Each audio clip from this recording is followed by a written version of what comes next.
Mahkamah Konstitusi memutuskan penyelenggaraan pemilu tingkat nasional dilakukan terpisah dengan penyelenggaraan pemilu tingkat daerah atau kota. Dengan begitu, pemilu yang selama ini dikenal sebagai pemilu serentak tidak akan lagi berlaku pemilu 2029 mendatang.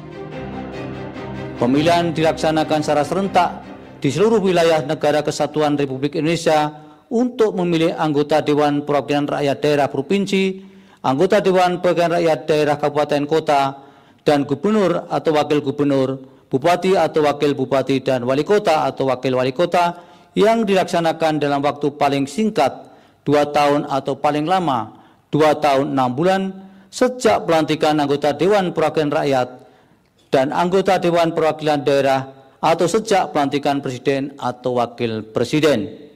6. Menolak permohonan pemohon untuk selain dan selebihnya. Demikian diputus dalam rapat pemusatan hakim oleh 9 hakim konstitusi.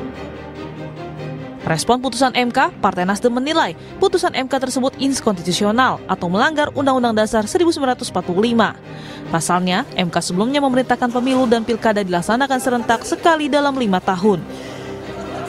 Dapat mengakibatkan krisis konstitusional, bahkan deadlock konstitusional, sebab apabila putusan MK dilaksanakan justru mengakibatkan pelanggaran konstitusi.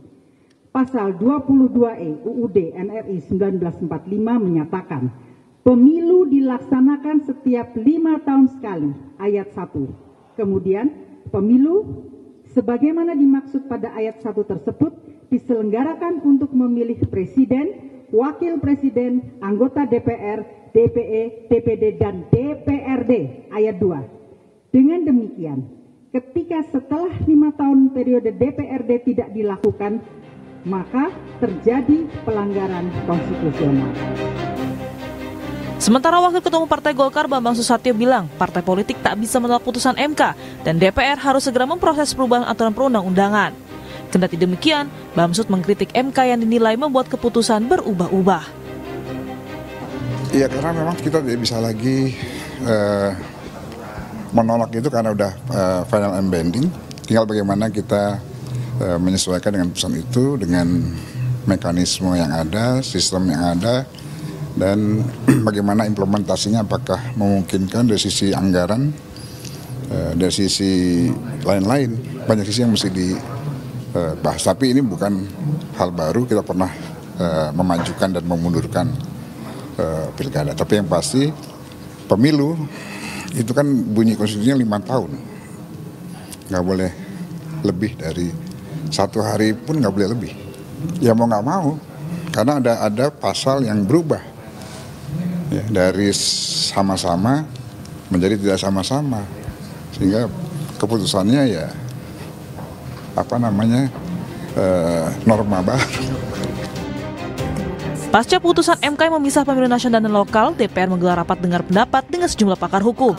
Salah satunya Patrialis Akbar yang merupakan mantan hakim MK menilai MK sudah melampaui kewenangan. Meski begitu, putusan MK sudah bersifat final dan mau tidak mau harus dijalankan. Melaksanakan putusan MK yang memang tidak bermasalah gitu. Nah sekarang kan seakan-akan bermasalah. Nah, kan yang tidak bermasalah kan ada. Nah, jadi jalan keluarnya bagi kita, semua putusan MK tetap dihormati, tapi yang menjadi basic adalah yang sejalan dengan konstitusi. Putusan MK yang memisahkan pemilu nasional dan lokal menuai polemik.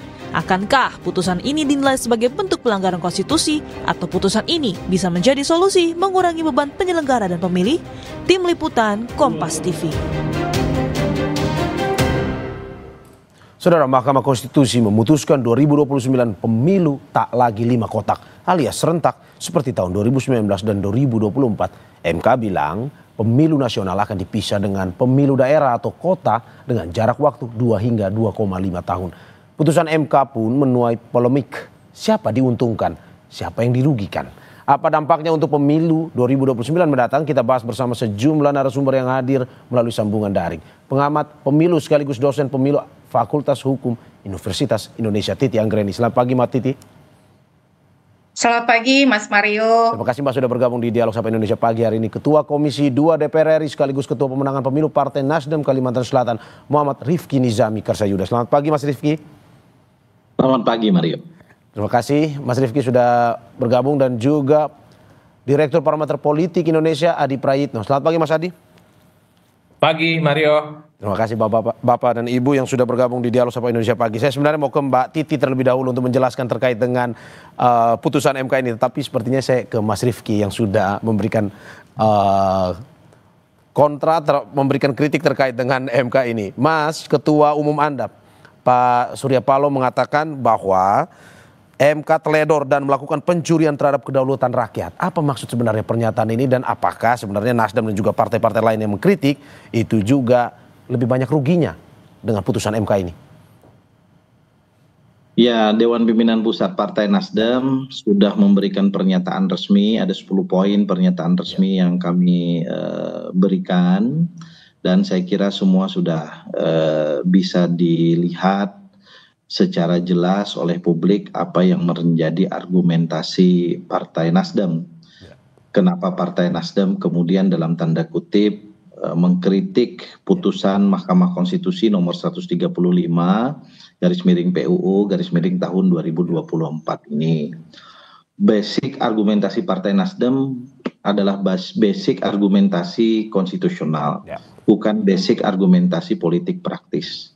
Dan itu sudah kami sampaikan, di antara yang paling penting adalah bahwa putusan Mahkamah Konstitusi ini jika kami laksanakan dalam bentuk perubahan undang-undang pemilu, maka berpotensi kemudian melabrak sejumlah norma dan prinsip-prinsip konstitusi itu sendiri.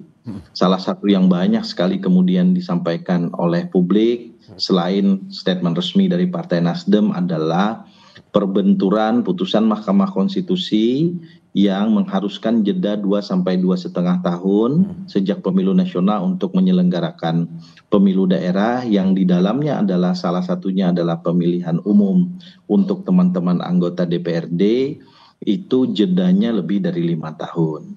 Sementara dalam ketentuan pasal 22E ayat 1 dan ayat 2 konstitusi kita menyebutkan bahwa pemilu dilaksanakan 5 tahun sekali dan pemilu dilaksanakan untuk memilih presiden, wakil presiden, anggota DPR, anggota DPD, dan anggota DPRD. Kami merasa rekayasa konstitusional untuk membuat norma transisi lebih dari 5 tahun itu tidak rasional bagi kami. Membuat satu norma yang menabrak norma konstitusi. Tidak rasional, tetapi alasan-alasan lain yang kemudian tentu bisa kita kemukakan dengan sangat logis dan rasional dalam perspektif konstitusional. Tidak rasional, tetapi kalau melihat bahwa ada dua pertentangan. Konstitusi sendiri mengatakan dijalankan 5 tahun, tetapi putusan MK final and binding mengikat harus dilakukan juga. Terjadi kebingungan, kegamangan di sini? Enggak, bagi DPP Partai Nasdem kami enggak gamang. Kami pada posisi yang sudah memutuskan bahwa kami tidak akan menindaklanjuti putusan Mahkamah Konstitusi ini, dan sebagai anggota fraksi Partai Nasdem di DPR, saya sami'na wa ata'na terhadap putusan partai. Dan nanti kalaupun ini secara politik hukum nasional bergulir di DPR, khusus terkait dengan daftar inventarisir masalah ini, saya akan menyatakan sikap saya, dan jika perlu, jika nanti saya sedang memimpin rapat, saya akan keluar dari rapat untuk kemudian menyatakan posisi saya agar tidak mengganggu proses politik hukum nasional yang berjalan.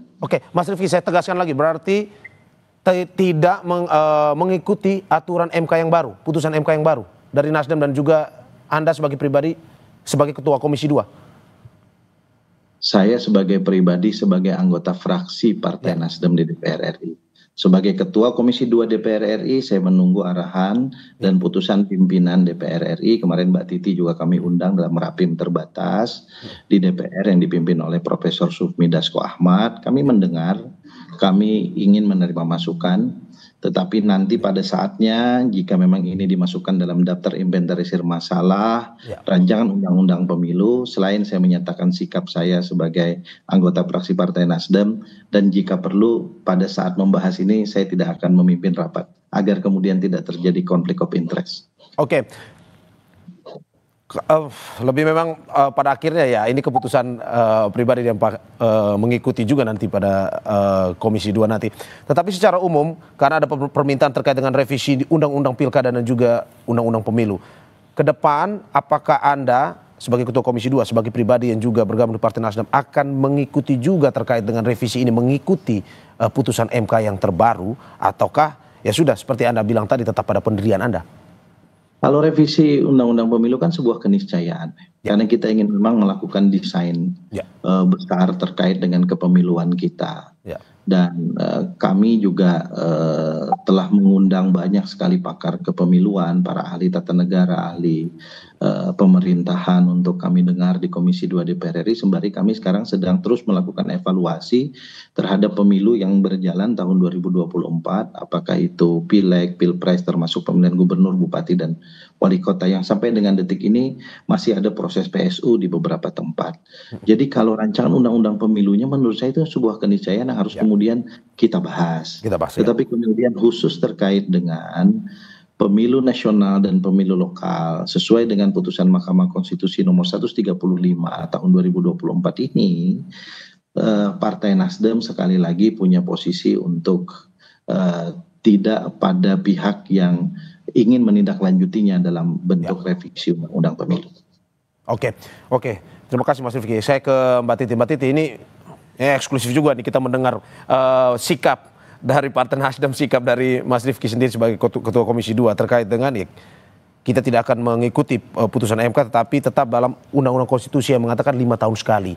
Tanggapan Anda seperti apa? Bagaimana Anda melihat bahwa dinamika partai politik ini punya keputusan sendiri, walaupun final and binding, tetap berpegang pada konstitusi ketimbang putusan MK?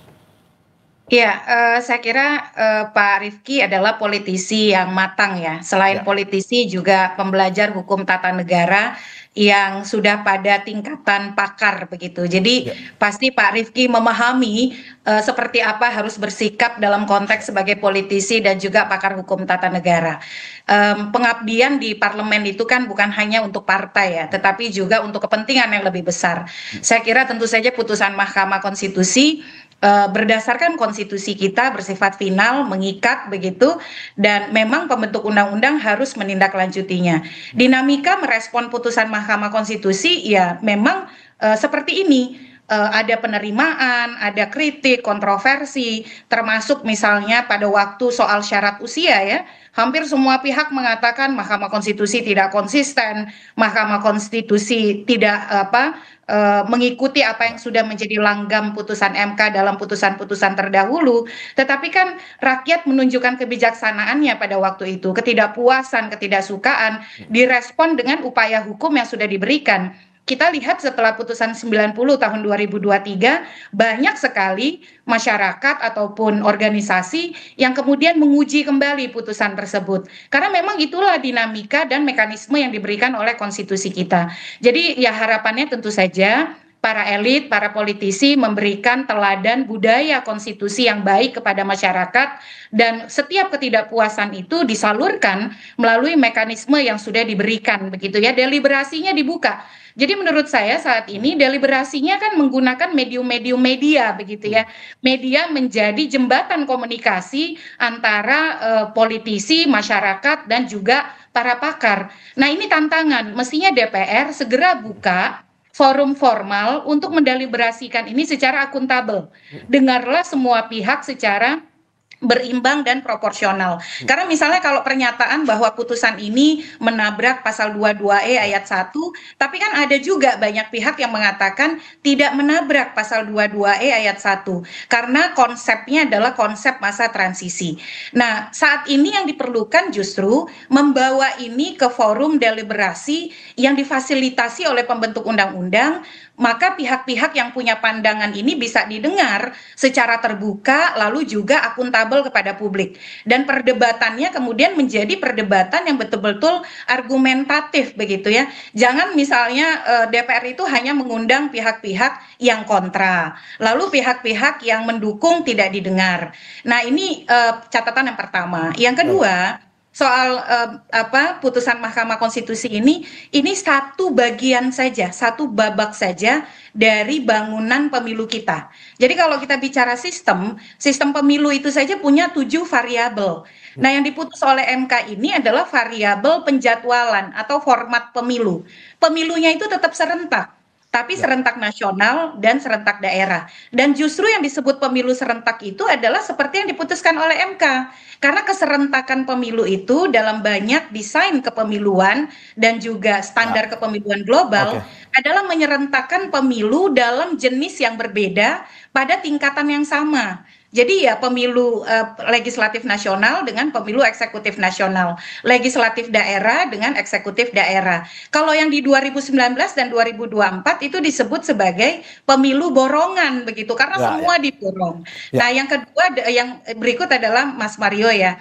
Karena itu hanya satu bagian dari variabel sistem pemilu kita, banyak pekerjaan rumah lain yang memerlukan konsentrasi dari pembentuk undang-undang. Misalnya soal sistem pemilu, MK juga sudah punya putusan 114 tahun 2022. Soal ambang batas parlemen, putusan 116 tahun 2023. Soal keserentakan rekrutmen penyelenggara pemilu, putusan 120 tahun 2022. Nah, PR besarnya adalah bagaimana membangun koherensi ini. Putusan MK 135 soal keserentakan tidak bisa jadi obat bagi semua penyakit pemilu kita. Dia memerlukan pengaturan yang lebih baik dari pembentuk undang-undang. Oke, Mbak Titi. Saya ke Mas Adi. Bagaimana Mas Adi melihat begitu banyak partai politik, tidak hanya Nasdem, tapi pun juga PDIP bahkan juga melihat bahwa ini sebuah kebingungan antara putusan MK memisahkan pemilu ini. Menurut Anda, apakah memang pada akhirnya partai politik yang lebih banyak menanggung kerugiannya atau bagaimana? Ya, saya kira secara prinsip sebenarnya putusan Mahkamah Konstitusi kali ini kan relatif cukup paradoks ya. Satu sisi diapresiasi itu dalam konteks misalnya ini akan semakin memudahkan bagaimana kerja-kerja teknis penyelenggara pemilu. Kita juga tidak bisa menutup mata bahwa dengan adanya putusan Mahkamah Konstitusi ini kan bisa mengantisipasi kejenuhan-kejenuhan pemilih yang beberapa waktu yang lalu disuguhkan bagaimana pemilihan presiden, anggota dewan, dan kepala daerah itu dilaksanakan di tahun yang sama di 2024 dan juga ditengarai akan meningkatkan partisipasi dan seterusnya. Meski pada saat yang bersamaan kita harus akui ya kawan-kawan DPR ini pasti akan begitu terbebani dengan begitu banyak putusan dari Mahkamah Konstitusi. Belum selesai DPR dan pemerintah misalnya melanjutkan putusan MK terkait dengan ambang batas presiden yang kemarin dihapuskan, kemudian juga ambang batas parlemen yang tidak lagi 4% dan seterusnya.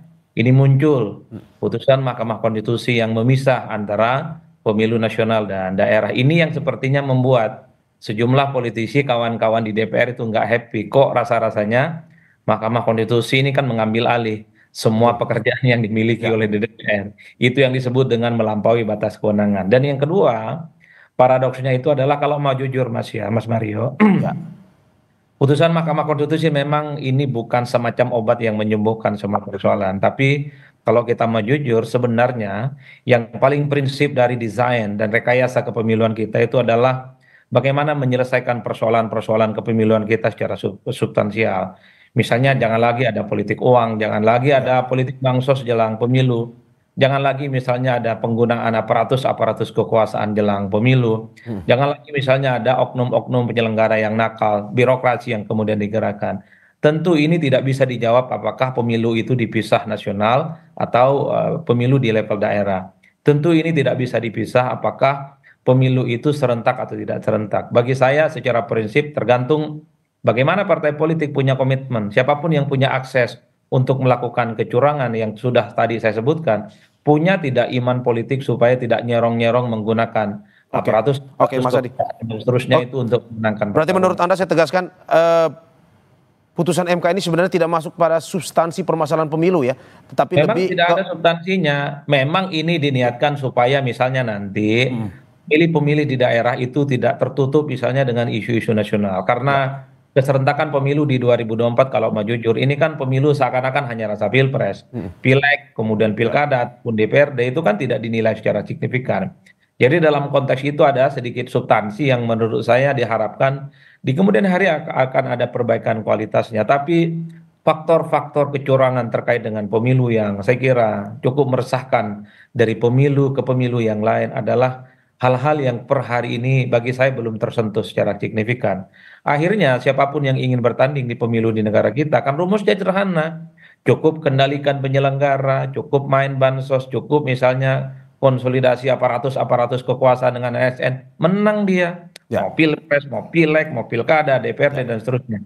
Ini yang saya kira memang mesti menjadi momentum bagaimana putusan Mahkamah Konstitusi ini harus dijadikan sebagai guidance oleh DPR dan pemerintah untuk sama-sama memikirkan jangan lagi ada kecurangan-kecurangan yang sifatnya jelas-jelas di depan mata meski secara empirik itu sulit untuk dibuktikan di Mahkamah Konstitusi ketika ada sengketa hasil terkait dengan pemilu yang kita lakukan sejak 2000. Oke, saya ke Mas Rifki. Mas Rifki, bagaimana Anda melihat bahwa seperti yang sudah disampaikan oleh Mbak Titi juga tadi jadi diskusi bahwa ada perpanjangan masa jabatan, kemungkinan DPRD kita akan 7 tahun masa memimpinnya. Apakah ini menjadi sebuah polemik juga dalam partai? Tetapi sebelum Anda menjawab, kita saksikan jeda berikut. Indonesia Pagi bersama saya Mario Sarang dan sejumlah narasumber saya, ada pengamat pemilu sekaligus dosen pemilu Fakultas Hukum Universitas Indonesia Titi Anggraini, Ketua Komisi 2 DPR RI sekaligus Ketua Pemenangan Pemilu Partai Nasdem Kalimantan Selatan Muhammad Rifki Nizami Karsayuda dan Direktur Parameter Politik Indonesia Adi Praitno. Saya ke Mas Rifki. Mas Rifki, bagaimana Anda melihat bahwa putusan MK ini akhirnya secara tidak langsung tadi juga menjadi diskusi dengan Mbak Titi, ada perpanjangan masa jabatan terutama di kepala daerah dan juga DPRD hingga 7 tahun. Menurut Anda apakah ini menjadi sebuah diskusi menarik di partai sendiri terkait ini atau bagaimana? Ya, ada beberapa persoalan besar. Kalau kita lihat dari optik konstitusi terkait dengan transisi norma yang kemudian juga disebutkan di dalam amar putusan Mahkamah Konstitusi nomor 135 tahun 2024 ini terkait dengan dalam tanda kutip kemungkinan perpanjangan masa jabatan kepala daerah dan DPRD. Yang pertama, kalau kepala daerah saya kira kalaupun harus berhenti 5 tahun maka setelahnya kita punya jurisprudens berupa penjabat ya. Yang kedua, kalau DPRD itu pilihannya ekstrim menurut pandangan saya. Yang pertama berhenti 5 tahun dan setelah itu ditiadakan DPRD. Bisa atau tidak? Bisa aja, karena di dalam beberapa daerah otonomi baru ya, yang kemudian dihasilkan melalui undang-undang pembentukan provinsi, kabupaten, kota itu nggak ada punya DPRD. Tetapi kan konteks ini juga dalam tanda kutip merusak proses checks and balances terhadap misalnya penjabat kepala daerah yang tidak ada pengawasan untuk kepala daerahnya ya berarti ya? Itu satu. Yang kedua, kalau DPRD-nya dengan norma pada level undang-undang kita perpanjang sampai dengan 7 atau 7,5 tahun, maka jelas tuh melabrak pasal 22E ayat 1 Undang-Undang Dasar Negara Republik Indonesia tahun 1145. Lalu muncul pernyataan, dulu kita pernah kok memperpendek pemilu 97 ke 2003 jadinya 97 jadi 99. Iya benar. Kita harus ingat bahwa pasal 22E ayat 1 itu muncul dalam amandemen ketiga konstitusi tahun 2001. Yang pada saat pemilu tahun 97 itu belum ada norma seperti itu. Sehingga kemudian kalau saya, karena tadi saya ini terlanjur pernah belajar hukum tata negara juga sekolahnya dulu. Saya termasuk orang yang tidak akan mungkin membuat norma yang nyata-nyata bertentangan dengan norma konstitusi. Norma undang-undang yang jelas-jelas bertentangan dengan norma konstitusi. Saya tidak. Gitu. Bahwa kalau kita mau bicara soal pemilu nasional, pemilu lokal sebagai sebuah konsepsi ketatanegaraan, konsepsi kepemiluan, saya membuka diri untuk itu. Tetapi kemudian konsepsi-konsepsi itu jangan sampai kemudian melabrak sejumlah norma, melabrak sejumlah prinsip-prinsip konstitusi yang kemudian juga kita harus jaga bersama.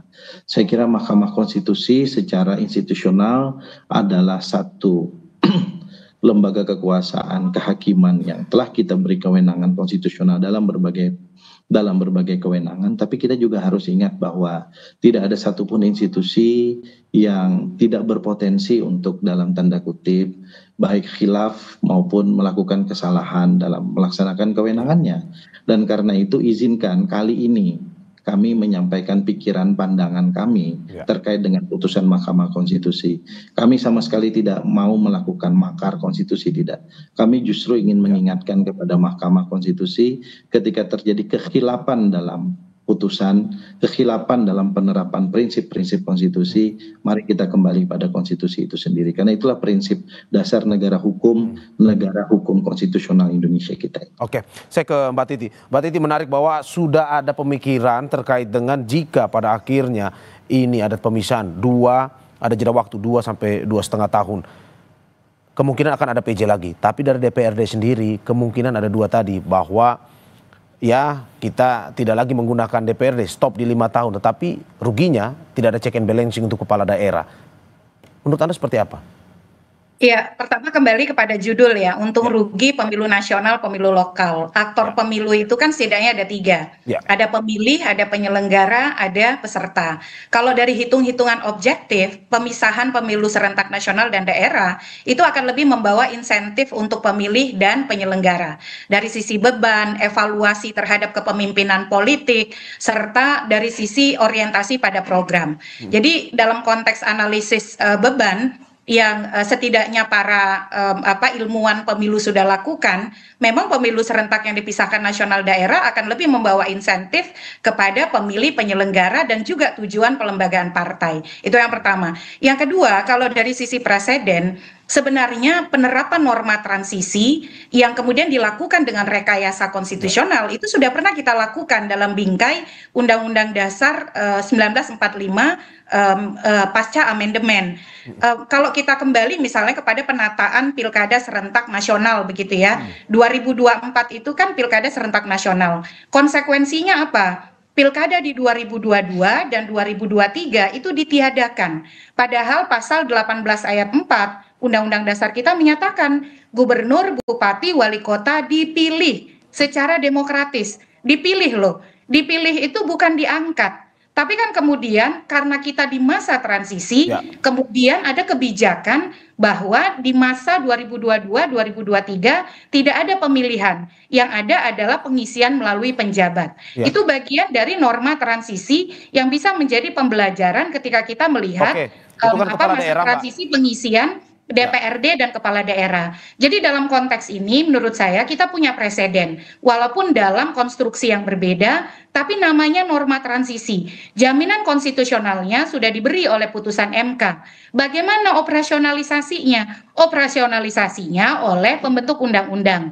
Kalau kita baca putusan 135 Mas Mario, suasana kebatinan pemohon untuk masa transisi ini sebenarnya untuk pilihan yang lebih sederhana, yang lebih mudah dan efektif adalah perpanjangan. Jadi kalau kita baca permohonan, itu yang dibayangkan oleh pemohon dalam membangun argumentasi menuju keserentakan untuk DPRD perpanjangan, untuk kepala daerah juga perpanjangan untuk menghindari politisasi pengangkatan penjabat. Tapi keputusan akhir di pembentuk undang-undang. Nah, bagaimana dengan tadi ilustrasi soal daerah otonom baru? Konsepnya memang berbeda. Kalau daerah otonom baru itu tidak ada DPRD yang existing. Nah, kalau dalam situasi transisi menuju pemilu serentak daerah di 2031 atau 2032, kita punya DPRD yang existing, hasil pemilu 2024. Kata Mahkamah Konstitusi, masa transisi ini mau diapakan masa jabatan DPRD hasil 2024, kepala daerah 2024, itu diserahkan kepada pembentuk undang-undang. Makanya pentingnya ini pembentuk undang-undang mengundang para pakar, menghitung dari sisi kelemahan, kelebihan, keuntungan, manfaat, insentif daerah. Itu yang kita perlukan saat ini, Mas Mario. Oke, berarti dikembalikan lagi ke DPR. Mas Adi, bagaimana Anda melihatnya terkait dengan perpanjangan jabatan ini, baik kepala daerah maupun DPR? Ya, kalau mau jujur sebenarnya Mas Mario, kita di negara kita ini kan sudah begitu banyak eksperimen politik. Karena suatu waktu Pilpres dan Pileg itu dipisah, dikritik itu tidak efisien dan macam-macam lah, tidak meningkatkan partisipasi. Maka muncul pernah suatu waktu pemilu kita Pilpres dan Pileg barengan. Begitupun pada saat yang bersamaan muncul Pilpres dan Pileg dianggap terlampau kredit. Lalu pemilu dan pilkada kita kan juga dianggap terlampau. Begitu banyak hampir setiap tahun. Maka ada semacam rekayasa bagaimana pilkada pun juga dilaksanakan secara serentak. Begitu banyak penjabat-penjabat yang ditunjuk sejak 2017, 18, 19 demi menuju pilkada serentak nasional di 2024. Kan kritiknya satu, supaya rakyat itu tidak terlampau sering disuguhkan bagaimana pemilihan politik, baik pilkada ataupun pilpres dan pileg. Kemarin di 2024 kita menghadapi bagaimana pilpres, pileg dan pilkada barengan. Dikritik juga bahwa itu dianggap terlampau, begitu banyak persoalan-persoalan yang cukup krusial.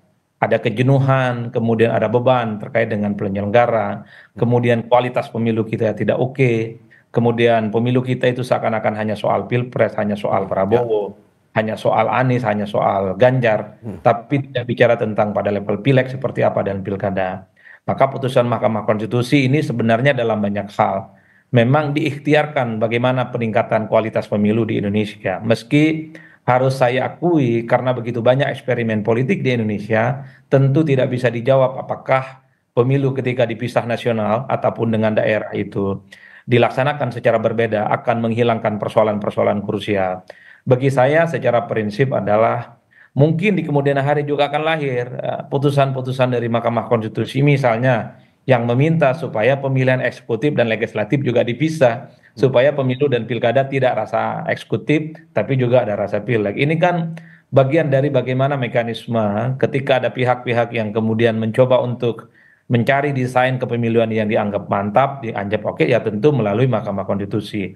Repotnya kalau kita mau jujur, putusan Mahkamah Konstitusi ini kan final and binding, mengikat ya dan tidak bisa dibantah. Jadi siapapun dirimu, siapapun kau lah, kira-kira begitu. Suka tidak suka harus menjalankan putusan dari Mahkamah Konstitusi. Yang menjadi ramai itu karena banyak sejumlah kawan-kawan politisi di Senayan itu seakan-akan tebang pilih. Giliran putusan Mahkamah Konstitusi 90 ambang batas minimal syarat pencapresan pada diam, sekalipun ada yang protes ya, itu dianggap final and binding. Kenapa persoalan soal bagaimana pemilu dipisah nasional dan lokal ini tidak diamini saja dan tinggal diwujudkan bagaimana misalnya momentum untuk menciptakan omnibus law undang-undang pemilu. Tapi satu hal, siapa yang untung? Kalau misalnya skenario soal kepala daerah itu ditunjuk, ya tentu pihak-pihak yang berani dan bisa menggaransi para penjabat itu dipilih dialah yang untung secara signifikan. Begitupun misalnya kalau DPRD itu ditunjuk yang ribuan, ya siapa yang berhak untuk menunjuk para penjabat itu ya adalah mereka yang diuntungkan secara politik. Tapi bagi saya ya inilah mekanismenya. Pemiluan di kita. Saya ke MK sudah mengeluarkan ini barang. Saya ke Mas Rifki. Mas Rifki, bagaimana Anda melihat bahwa sebenarnya alasannya ini dari MK sendiri ya untuk ini karena kemarin voter fatigue, kelelahan karena terlalu banyak yang harus dipilih dalam satu waktu secara serentak. Terus yang kedua juga untuk meningkatkan partisipasi pemilih, terutama pilkada yang kemarin rendah. Menurut Anda apakah memang ada positifnya juga sebenarnya dari putusan MK ini atau bagaimana sebenarnya?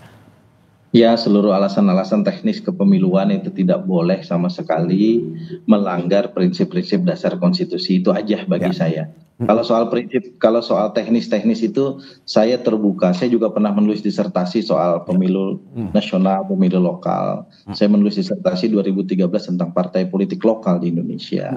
Yang tentu dari sisi konsepsi ketatanegaraan sesuatu yang menarik untuk kita diskusikan. Tetapi kemudian seluruh diskusi-diskusi kepemiluan itu sekali lagi bagi kami di Partai Nasdem tidak boleh melanggar prinsip-prinsip dasar kita berkonstitusi. Itu aja masalah bagi kami. Kalau yang lain secara teknis kami tentu membuka diri untuk kita berdiskusi lebih panjang untuk kebaikan demokrasi konstitusional dan pemilu kita ke depan. Termasuk menurut Anda yang membingungkan adalah terkait dengan bagaimana kemarin pada tahun 2019 MK pun memberikan 6 opsi sebenarnya untuk dipikirkan terkait dengan model pemilu. Tapi di tahun ini satu opsi saja, mau tidak mau harus mengikuti. Menurut Anda itu juga salah satu problemnya? Ya, dulu bilangnya itu merupakan open legal policy dalam pertimbangan hukum, putusan nomor 55 tahun 2019 yang diajukan oleh teman-teman Perludem juga. Di dalam amar putusannya menolak, tetapi dalam pertimbangan hukumnya kan kita tahu semua bahwa Mahkamah memberikan 6 model keserentakan pemilu. Yang kemudian pembentuk undang-undang baik pemerintah maupun DPR dipersilahkan untuk dalam tanda kutip memilih sebagai bagian dari open legal policy. Nah, kami belum melakukan revisi terhadap undang-undang pemilu, tiba-tiba Mahkamah yang menentukan sendiri modelnya. Nah, menurut pandangan saya, walaupun ini debat kuno ya soal positif legislature dan negatif legislature, saya kira MK sudah cukuplah kali ini. Karena ini bukan kekosongan hukum kok untuk kemudian kita isi normanya. Dan MK tidak perlu pada posisi ini menjadi pembentuk norma. Hargailah Presiden dan DPR yang secara konstitusional juga diberikan kewenangan untuk membentuk undang-undang dalam konteks undang-undang kepemiluan ini. Jadi saya kira di atas segala kewenangan yang dimiliki oleh MK, kita kan juga memiliki adab ketatanegaraan, ya, yang saling menghargai antar satu institusi dengan institusi yang lain. Kalau kita mau bicara arogansi, ya DPR, Presiden juga bisa bicara arogansi, misalnya pengusulan hakim konstitusi itu 3 dari kami, 3 dari Presiden. Logikanya kami juga bisa melakukan koreksi terhadap hakim-hakim konstitusi yang dulu kami usulkan, tetapi kami menghormati independensi Mahkamah Konstitusi, termasuk para hakim-hakimnya, dan karena itu ini nggak ditulis ini dalam konstitusi. Ini adab ketatanegaraan yang saya kira kita semua harus saling menghargai. Saya dengan Ayu Titi misalnya dalam hari ini berbeda pandangan, tapi kan kita tetap senyum-senyum aja. Itu juga adab untuk kita kemudian mengelola bangsa ini ke depan. Dan itu penting bagi kita untuk bisa kemudian menjaga rekonsiliasi nasional, termasuk menjaga demokrasi konstitusional kita menjadi lebih baik. Saya ke Mbak Titi. Mbak Titi, bagaimana Anda melihat ini? Ada sebuah keputusan yang memang betul-betul dikritik keras oleh partai politik, dan juga bagaimana melihat ya seharusnya MK tidak model satu saja, tetapi juga harus membuka opsi, pun juga harus menghormati yang lain di legislatif dan juga eksekutif. Menurut Anda seperti apa? Iya, soal menghormati itu saya kira berlaku untuk semua organ negara dan institusi negara ya. Kita juga punya pengalaman betapa pembentuk undang-undang pernah tidak menghormati aspirasi publik dan aspirasi pemangku kepentingan pemilu. Tahun 2021 hampir semua kelompok, pihak, organisasi, institusi negara yang berkaitan dengan pemilu merekomendasikan undang-undang pemilu diubah. Sudah masuk prolegnas tahun 2021, dan itu sebenarnya momentum untuk menindaklanjuti putusan MK nomor 55 tahun 2019 soal 6 model keserentakan. Tapi apa yang terjadi? 9 Maret 2021 prolegnas yang merupakan mencakup revisi undang-undang pemilu dibatalkan tanpa konsultasi dengan publik. Arus besar pada waktu itu kan publik menghendaki undang-undang pemilu ini direvisi nih. 2019 ada 894 yang meninggal. Kita perlu rekayasa elektoral oleh pembentuk undang-undang. Tapi kan itu tidak dilakukan. Itu yang kemudian memicu salah satunya publik dan pemangku kepentingan pemilu memindahkan arena partisipasi dan aspirasinya ke ruang-ruang sidang MK. Karena saluran aspirasi itu tidak ditangkap oleh pembentuk undang-undang. Itu yang pertama. Yang kedua, Pak Rifki, Mas Adi, dan Mas Mario, sebenarnya gagasan pemilu serentak nasional dan daerah juga pernah ditangkap oleh DPR. Kalau kita baca naskah akademik RUU Pemilu yang dikeluarkan oleh DPR, Komisi 2 tahun 2020, model keserentakan yang dipilih DPR itu adalah serentak nasional dan serentak daerah yang sama persis dengan putusan MK. Jadi sebenarnya analisis konstitusionalitasnya juga pernah dilakukan oleh DPR dan mengamini bahwa model itu juga bisa dipilih. Tapi kan dinamika ketatanegaraan MK ini, kita kan selalu bilang bahwa konstitusi itu bukan barang mati, tapi the living constitution, konstitusi yang hidup, yang menangkap nilai, norma, perkembangan politik, sosial, budaya, ekonomi di masyarakat. Dan itu yang memerankan memang kekuasaan kehakiman melalui yang disebut judicial interpretation.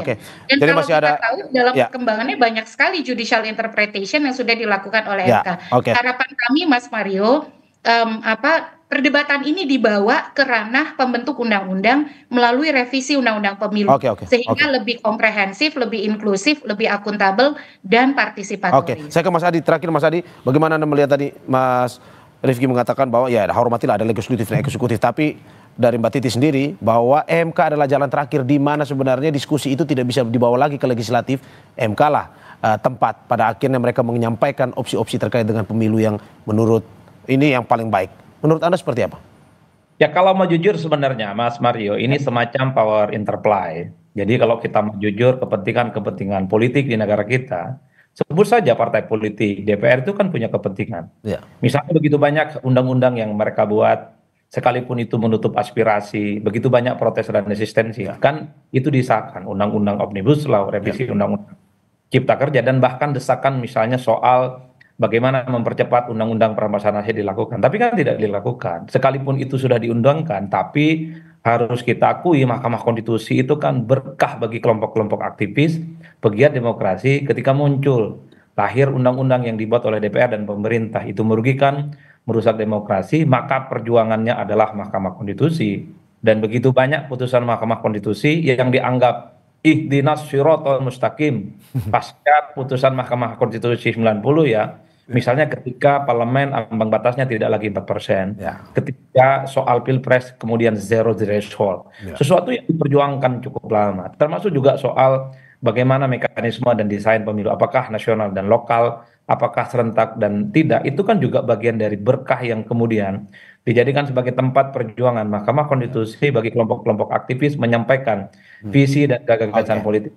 Karena kelompok-kelompok kritis, pelodem, pegiat demokrasi ketika bicara dengan kawan-kawan yang ada di DPR, ya sebenarnya dianggap sebagai sesuatu yang tidak penting. Itulah yang saya sebutkan. Sepanjang ada Mahkamah Konstitusi, maka pertarungan politik antar kepentingan itu akan selalu terjadi. Dan ini bukan pemilu. Dan kita juga melihat kan undang-undang TNI misalnya juga digugat tuh. Ke depan akan begitu banyak undang-undang yang menjadi tempat aspirasi semua pihak lah ya.